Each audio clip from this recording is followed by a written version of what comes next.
বারবার করে ইসলামী ছাত্র শিবির যারা কিনা 90-এর যে সামাজিক চুক্তি, সেই সামাজিক চুক্তি অর্থাৎ পরিবেশ পরিষদের আন্ডারে এটি নিষিদ্ধ সংগঠন, তারা কিভাবে করে কোনো ধরনের প্রক্রিয়া ছাড়া এই ক্যাম্পাসে নর্মালাইজড হয়ে গেল এবং এই ক্যাম্পাসের প্রতিটি প্রোগ্রামে তারা অংশগ্রহণ করছে এবং তারা চিহ্নিত রাজাকারদের, চিহ্নিত পাকিস্তানপন্থী নেতাদেরকে এখানে সেলিব্রেট করার রাজনীতি করছে, সেই বিষয়ে আমরা ধিক্কার জানিয়ে গিয়েছি।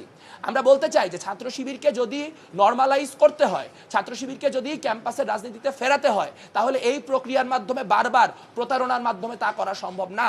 আমাদের কাছে গত 12ই আগস্ট যে লিয়াজো কমিটি, সেই লিয়াজো কমিটি বলে গিয়েছিল যে 90-এ প্রত্যাখ্যাত দুই ছাত্র সংগঠন অর্থাৎ ইসলামী ছাত্র শিবির এবং আপনার ছাত্র সমাজ, এই দুটি সংগঠনের ব্যাপারে কি করা হবে তা পরবর্তী মিটিংগুলিতে সিদ্ধান্ত গ্রহণ করা হবে। কিন্তু আমরা অবাক হয়ে দেখতে পেয়েছি এরপর লিয়াজো কমিটি বলেই আর কোনো কিছু এক্সিস্ট করেনি। তারই ধারাবাহিকতায় বারবার করে বিশ্ববিদ্যালয় প্রশাসন আমাদেরকে শিবিরের সঙ্গে মিটিংয়ে বসানোর চেষ্টা করেছে এবং আপনারা বারবার লক্ষ্য করবেন যে কেমন করে প্রত্যেকবার ছাত্র শিবির কোনো পলিটিক্যাল বিপদে পড়লেই এমন কোনো একটা পরিস্থিতির উদ্ভব ঘটানো হয়, যেই পরিস্থিতিকে কাজে লাগিয়ে ছাত্র শিবিরের সঙ্গে বাকি সংগঠনগুলির মিটিং করিয়ে ছাত্র শিবিরকে নর্মালাইজ করার একটি রাজনীতি আমাদের বিশ্ববিদ্যালয় প্রশাসন করে থাকে।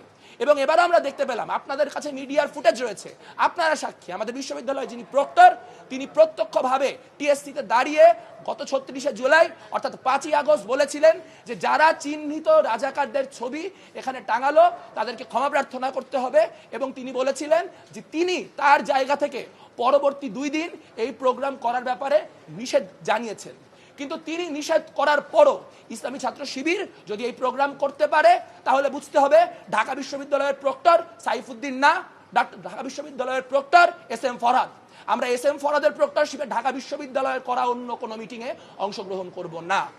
বারবার করে তারা একটা জিনিস নিশ্চিত করছেন, তারা বারবার করে বলছেন যে তারা গুপ্ত রাজনীতি করেন না, কিন্তু তাদের কাছে যখনই টক শোতে আলাপে যেখানে খুশি তাদেরকে জিজ্ঞেস করা হচ্ছে যে কেন তাহলে আপনারা আপনাদের যে তথাকথিত ভলেন্টিয়ার টিম বা ওই টিম, সেই টিমগুলিকে প্রকাশ্য করেন না, তারা তখন বলেন ছাত্র শিবির আপনাদের মত অনুযায়ী রাজনীতি করবে না। এটা এক ধরনের ধৃষ্টতা। তারা নিজেরা ছাত্রলীগের ভিতরে অন্তর্ভুক্ত হয়ে দীর্ঘদিন বিভিন্ন অন্তর্ঘাতে যুক্ত ছিল, আজ তারা বামপন্থীদেরকে বলতে এসেছে যে তারা কুসুম কুসুম বিরোধিতা করে রাজনীতি করছে।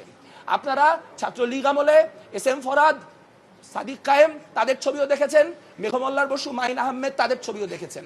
আপনারা সেগুলি বিবেচক, আপনারা শেষ বিচারে সেগুলি জাজ করবেন। কিন্তু একটা কথা স্পষ্ট করে বলে রাখা দরকার যে কোনোভাবেই কোনো ধরনের গুপ্তবৃত্তির সঙ্গে যারা জড়িত তাদেরকে পলিটিক্যাল স্পেস দেওয়া যাবে না। কারণ তারা সাধারণ শিক্ষার্থীর নামকে ব্যবহার করে যেরকম সাধারণ শিক্ষার্থীদের যে রাজনৈতিক এজেন্সি, সেই এজেন্সি নাই করে দিচ্ছেন, একইভাবে আমরা দেখতে পাচ্ছি তারা কোনো পলিটিক্যাল প্রবলেমে পড়লেই সাধারণ শিক্ষার্থীর নামে তাদের নিজস্ব মব লেলিয়ে দেওয়ার মধ্য দিয়ে বিশ্ববিদ্যালয় প্রশাসনকে নানা রকম কাজ করতে বাধ্য করছেন।